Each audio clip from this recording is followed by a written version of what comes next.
আওয়ামী লীগের বিচার, নিবন্ধন বাতিল ও রাজনৈতিক কার্যক্রম নিষিদ্ধের দাবিতে আগামী ২রা মে ঢাকা সহ সারা দেশে বিক্ষোভ সমাবেশের সিদ্ধান্ত নিয়েছে জাতীয় নাগরিক পার্টি। শনিবার এনসিপির চতুর্থ সাধারণ সভায় এসব সিদ্ধান্ত নেওয়া হয়। সভায় সভাপতিত্ব করেন সংগঠনের আহ্বায়ক নাহিদ ইসলাম।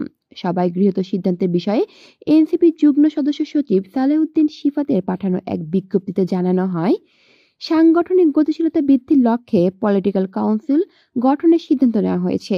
এই কাউন্সিল সংগঠনের সকল নীতি নির্ধারণের সিদ্ধান্ত গ্রহণ করবে।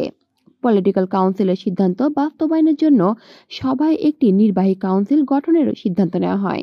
এই নির্বাহী কমিটি প্রতি ৩ মাস পর অবস্থান বিবেচনার নবায়ন, পুনর্মূল্যায়ন বা নতুন সদস্য অন্তর্ভুক্ত করার ব্যবস্থা নেবে।